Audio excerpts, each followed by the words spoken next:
95장 찬송입니다. 95장 찬송입니다.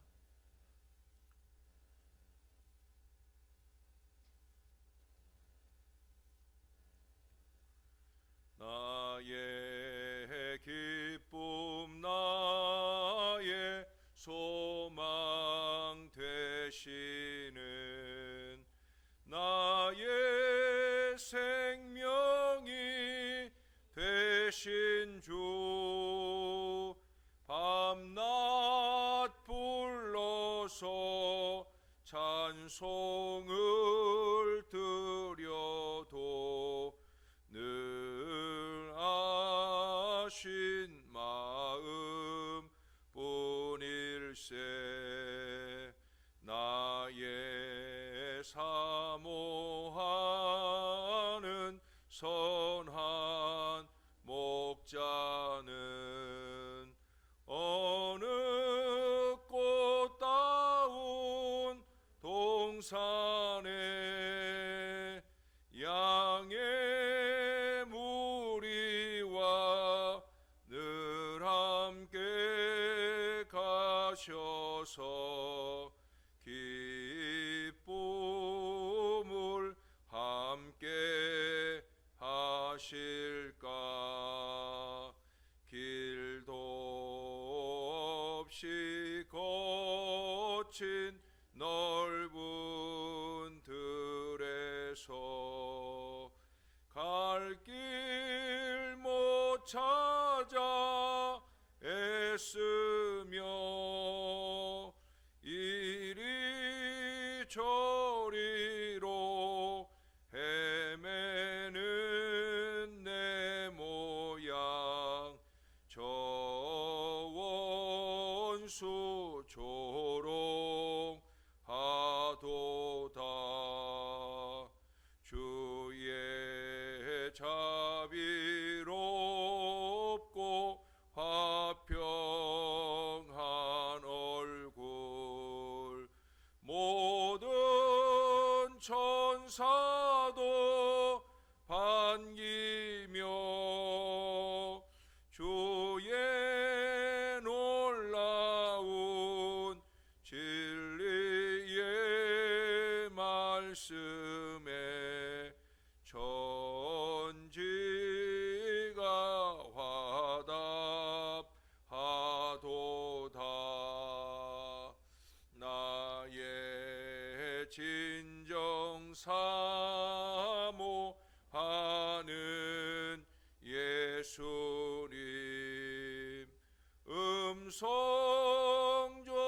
음성조차도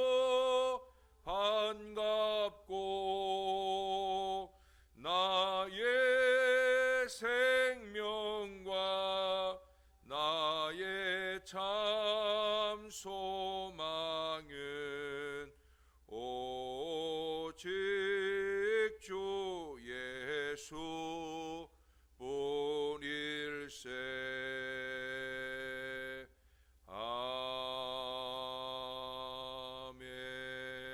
아멘. 그 다음 찬송 한 장 더 합니다. 96장 찬송입니다. 예수님은 누구신가? 우는 자의 위로와 없는 자의 풍성이며 천한 자의 고품과 잡힌 자의 노임되고 우리 기쁨 대신에 예수님은 누구신가? 약한 자의 강함과 눈먼 자의 빛이시며 병든 자의 고침과 죽은 자의 부활되고 우리 생명 되시네. 예수님은 누구신가? 누구신가 주한 자의 정함과 죽을 자의 생명이며 주인들의 중보와 멸망자의 구원되고 우리 평화 되시네. 예수님은 누구신가 온 교회의 머리와 온 세상의 구주시며 모든 왕의 왕이요 심판하실 주님 되고 우리 영광 되시네.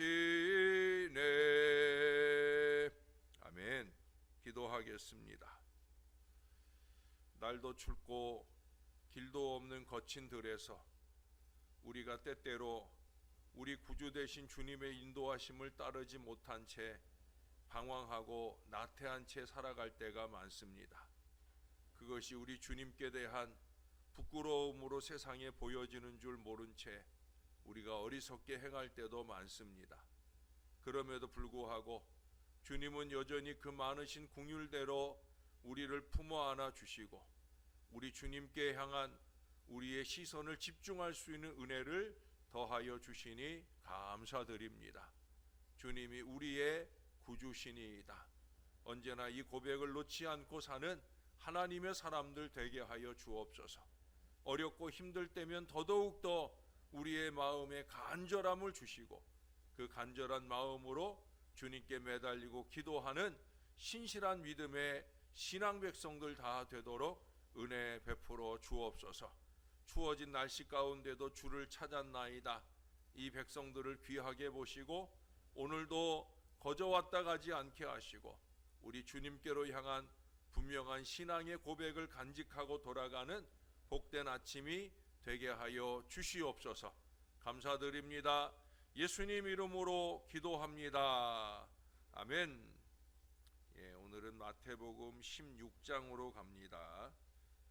16장 오늘은 1절에서 20절까지 오늘 본문인데요. 오늘은 후반부를 좀 읽겠습니다. 13절부터 봅니다. 13절에서 20절까지 이 아침에 읽겠습니다. 예수께서 빌립보 가이사라 지방에 이르러 제자들에게 물어 이르시되 사람들이 인자를 누구라 하느냐? 더러는 세례 요한, 더러는 엘리야, 어떤 이는 예레미야나 선지자 중에 하나라 하나이다. 너희는 나를 누구라 하느냐? 시몬 베드로가 대답하여 주는 그리스도시요 살아계신 하나님의 아들이시니이다. 바요나 시몬아, 내가 복이 있도다. 이를 내게 알게 한 이는 혈육이 아니요 하늘에 계신 내 아버지시니라.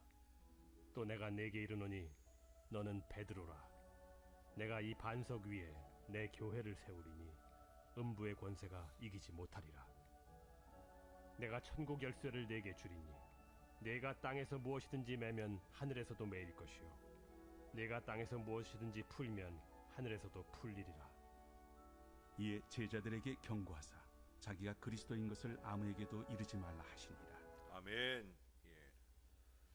멕시코의 메사텍 족이라고 하는 이 종족은 성경의 이 이적들을 목을 길게 하는 것이라고 표현한답니다. 주님의 초자연적인 능력을 이같이 표현할 수 있는가라고 웃어 넘길 수도 있겠지만은 조금 더 생각을 해보면 상당히 생생한 표현인 것을 알 수 있어요. 다시 말해 초자연적인 사건이야말로 목을 길게 빼고 목격하고픈 그런 것이고 예수님을 따르는 자들의 공통점이기도 하다는 거예요.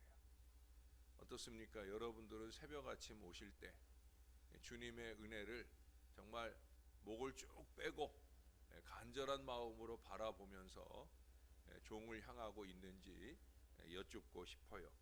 왜 그렇습니까? 우리 성도라고 하는 것은 주의 재림을 학수고대하기 때문이에요. 학수고대가 뭐예요? 학처럼 목을 쭉 빼고 애타게 기다리는 게 학수고대예요. 여러분, 하나님의 은혜도 학수고대해야 되고요.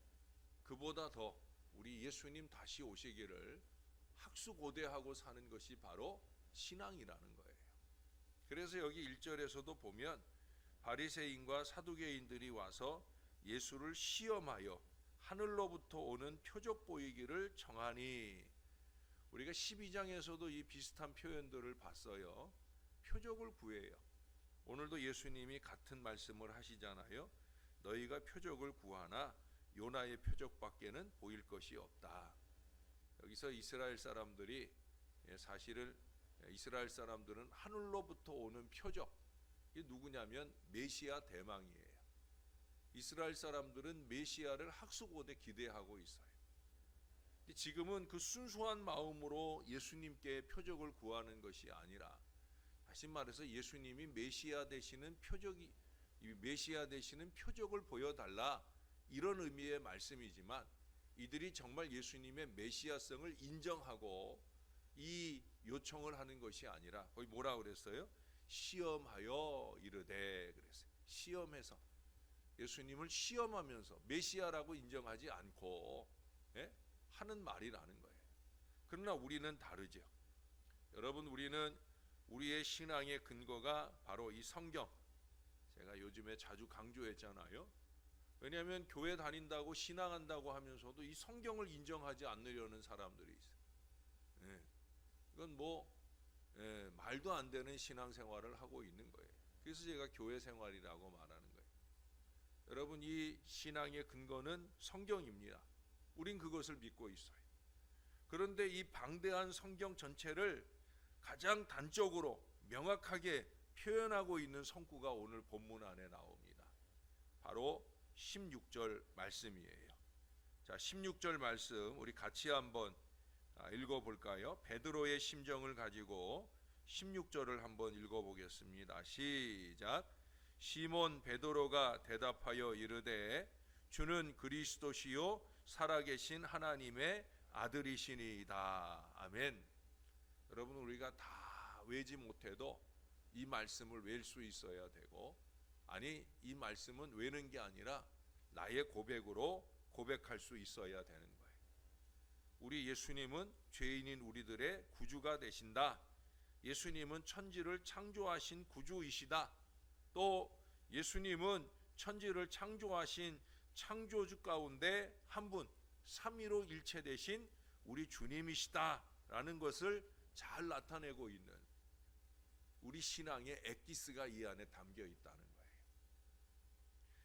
한국 안에는 여러 종교가 있어요. 따라서 일반인들은 기독교도 다른 종교와 비슷한 것이거니 하고 그 차이를 뚜렷이 알고 있지 않아요. 뿐만 아니라 근자에는 우리 기독교인들 가운데도 이러한 그릇된 생각을 가지고 있는 그런 사람들이 없지 않아요. 여러분, 기독교는 종교 가운데 그냥 하나가 아니에요. 기독교에서는 인간 본성을 악으로 봅니다. 원래 인간은 하나님 앞에 죄를 지어서 그 원죄성을 가지고 있기 때문에, 태어나면서부터 악하기 때문에 자연인은 하나님 앞에 감히 설 수 없다, 그렇게 믿고 있어요. 로마서 3장 23절에 말씀하잖아요. 모든 사람이 죄를 범하였음에 하나님의 영광에 이르지 못한다. 그게 자연인인 모든 사람들의 상태예요. 의의 하나님은 죄에는 반드시 대가를 치루어야 한다라는 원칙을 취하십니다. 그래서 예수님이 우리의 죄를 위하여 십자가 위에 달려 죽으시는 속죄양의 역할을 하신 거예요. 우리가 이번에 4월 7일 이제 군산 이런 쪽으로 성지순례를 가는데, 그 가운데 이제 가장 중요한 것 가운데 하나가 십자가를 배우는 시간. 여러 모양의 다양한 의미를 가진 십자가를 보게 되는 귀한 시간을 갖게 될 거예요. 십자가. 여러 모양의 다양한 의미를 가진 십자가가 있지만 그 중에 으뜸 의미는 뭐예요? 나를 위해 죽으신 우리 구주의 십자가라는 거예요. 속죄양의 십자가라는 거예요. 십자가 위에 죄를 씻어주시는 예수님이 달려 죽으셨다는 거죠. 우리는 예수님을 믿음으로써 하나님 앞에 의인으로 설 수 있다고 믿는 신앙을 가지고 있어요. 따라서 예수님은 스승을 넘어서 우리의 구주이신 거예요.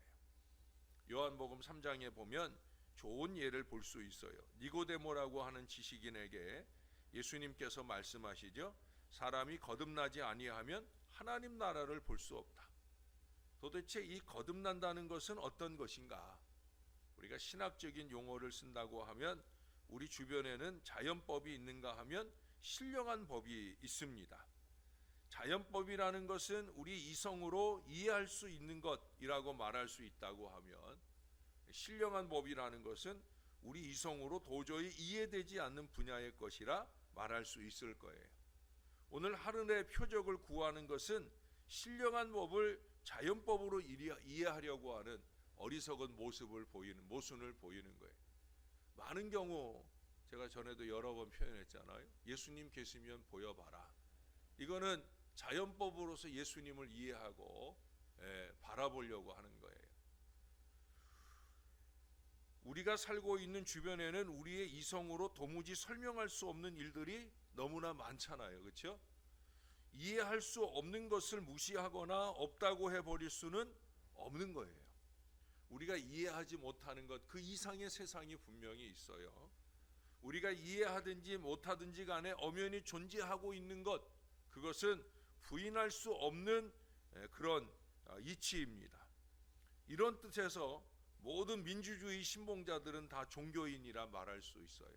그것은 왜 그러냐면 인권을 믿고 있기 때문이에요. 인권이라는 건 뭡니까? 인권을 믿고 있는 사람에게는 있고 그것을 믿지 않는 사람에게는 없는 것이에요. 그런데 이 인권의 이론적 뒷받침은 바로 이 기독교의 천지 창조에 있어요. 천지를 다 창조하신 뒤에 마지막에 사람을 창조하시는데, 사람을 누구의 형상으로 창조하셔요? 하나님의 형상으로 창조하셔요. 바로 이것을 믿는 게 인권이에요. 하나님의 형상으로 만들어졌다. 그렇기 때문에 우리는 인권이라는 것을 우리가 인정하게 되는 거죠. 이것은 설명하기에 앞서서 믿는 것 외에는 다른 도리가 없어요. 마찬가지예요. 우리 예수님, 하나님의 엄연한 존재를 믿고 주 예수 그리스도를 구주로 고백하는 이 신앙 고백은 자연법을 따르는 것 그 이상 동시에 신령한 법을 확신하는 데서 시작되어집니다. 그렇다면 신자와 비신자의 차이는 결국 어떤 것이겠습니까? 구체적으로 나타나는 현상은 가치관의 차이예요. 가치관의 차이. 예수를 알기 전에는 가장 좋고 귀하게 생각했던 것이, 이 기독교 신앙을 완전히 받아들였을 때는 누구나 공통적으로 경험하는 게 뭐예요? 가치관이 달라진다는 거예요. 예수 믿기 전에 가장 좋은 것으로 생각했던 것이 보잘것없는 것으로 보여지는 이 가치관의 변화가 생겨나게 되어진다는 거죠. 그리스도를 알기 전에는 알지 못했던 것, 그것을 그리스도 안에서 새롭게 깨달아지게 되는 거예요.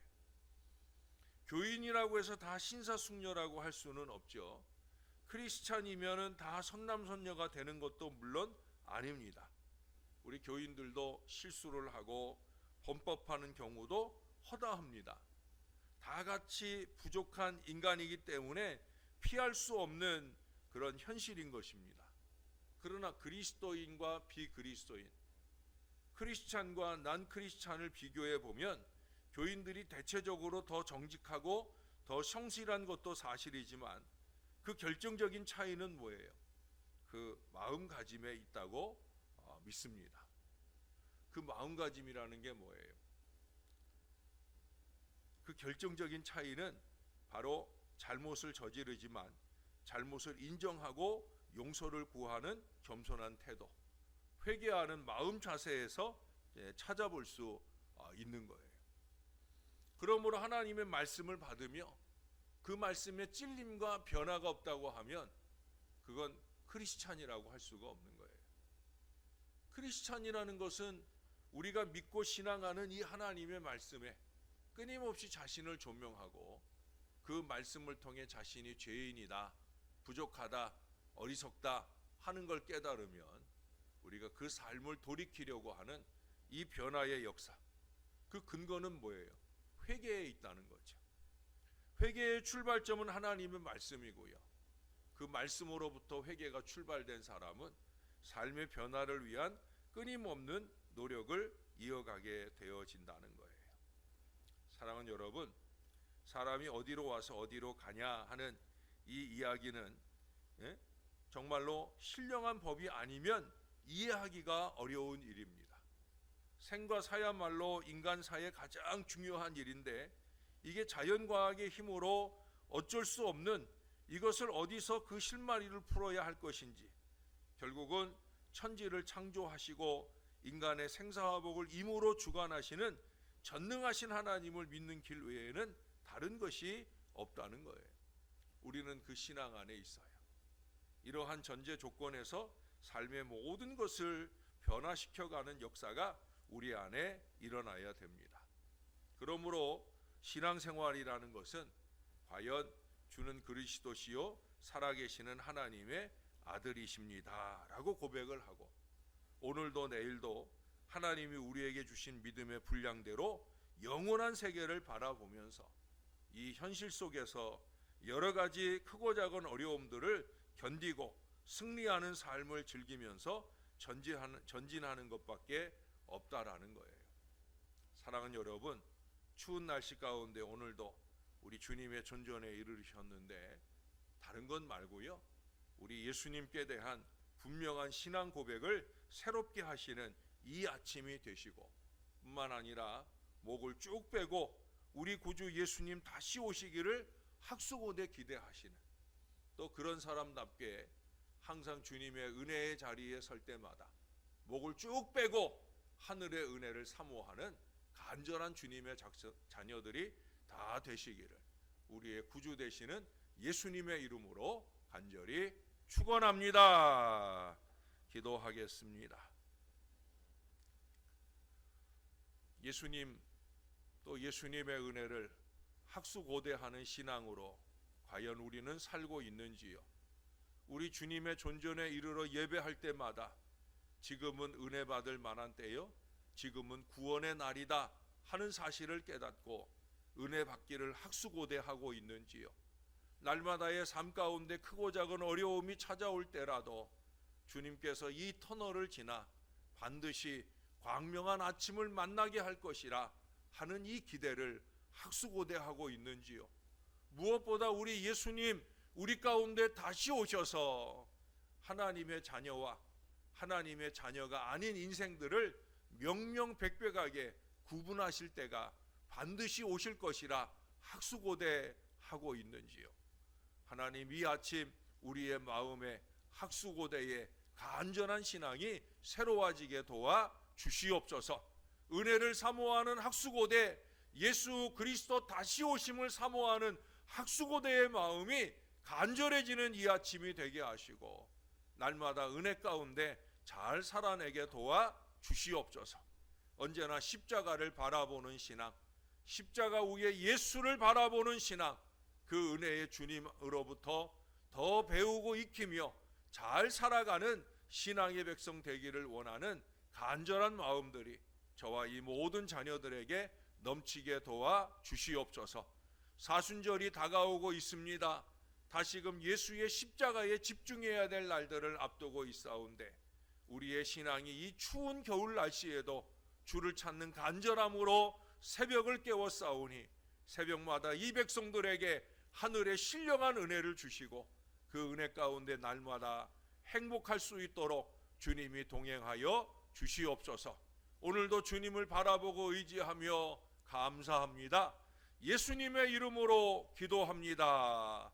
아멘.